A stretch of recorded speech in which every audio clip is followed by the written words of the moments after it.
We were out last night with the South African Police and our Metro Police Gang and Drug Task Team and some of our LEAP members in Valhalla Park as part of that Bishop Lavis Police Precinct.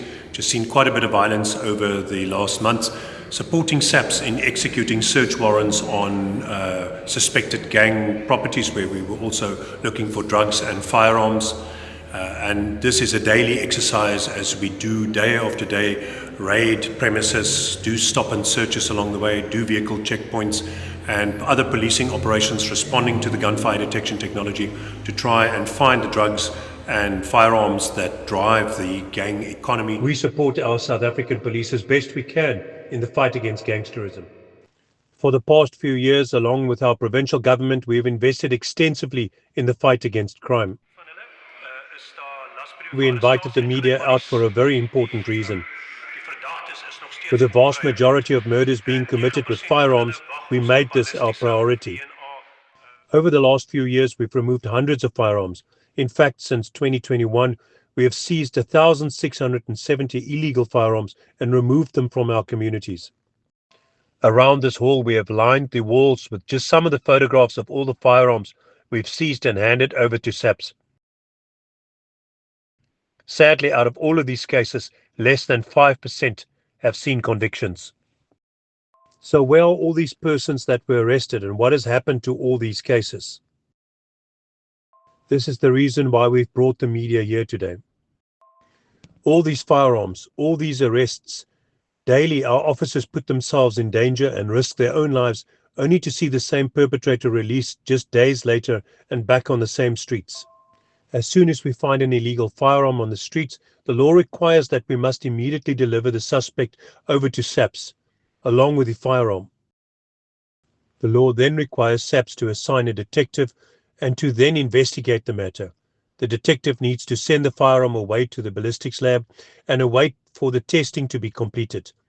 Once they have the report, they can then finalize the docket and take it to the National Prosecuting Authority, who then decides if the matter is now ready to be heard before a court. This means that often the arrested person is released and they only need to appear again once they are called by the courts. I had to hear the shocking account from our law enforcement officers in Gugulethu last week, where they told me how they arrested a suspect for possession of an illegal firearm. Just 5 days later, they were surprised to see him back on the same streets again. Upon searching him once more, they discovered he had simply just armed himself with a new illegal firearm. This is the problem, the reason why we can never get on top of the surging gang violence across the Cape Flats. Because no matter how many boots are deployed to our streets, no matter how many arrests are made, it all means nothing when the same suspect is simply recycled back into the same community for them to continue their reign of terror. We are already doing the hard work in the streets. We're finding the firearms and arresting the perpetrators and delivering them to SAPS. Illegal firearms that we've gotten off the streets over 4 years. A tremendous amount of work, resources, energy, technology, and everything has gone into it. We are level pegging with SAPS. We're getting about the same number of guns off the street as they are. We're doing it at 2,000 stop. They're doing it at 17,000 stop in the city. So a tremendous amount of work goes into getting these outcomes. But the results that the criminal justice system yields once we hand the suspect and the guns over to SAPS is very worrying. Only 4.5% of these do we have a guilty verdict on. On 7.5% of these cases, the cases are enrolled and the trial is underway, but there's months of delay involved, mainly due to ballistic testing. In 4.5% of the cases, we're awaiting a decision by the 825 cases, or nearly 50%, were dropped, as the NPA felt the docket had insufficient evidence or the prospects on a conviction were unlikely. And with the SAPS detectives each battling a caseload of between 200 and 300 dockets, how can you expect any person to investigate each case extensively and build a comprehensive case against the accused? And once these forensic reports come back to the detective, a process that can span many months or even years, only then can they continue with finalizing the docket.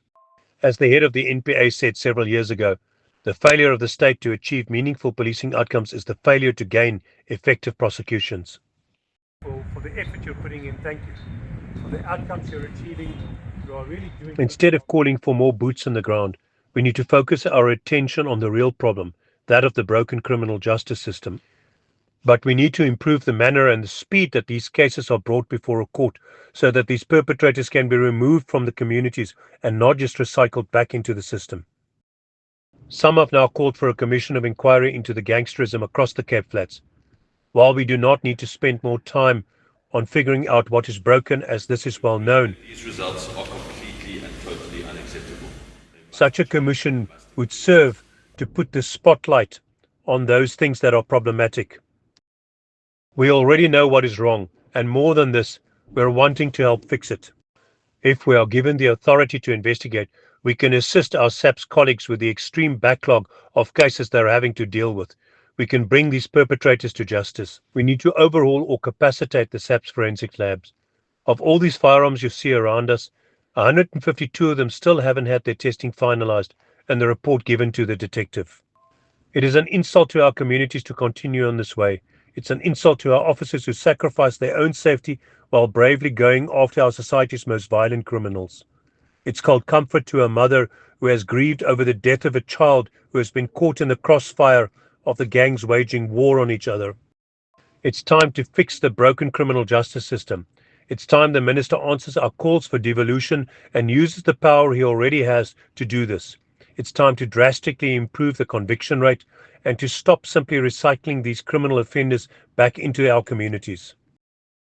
And the time is now.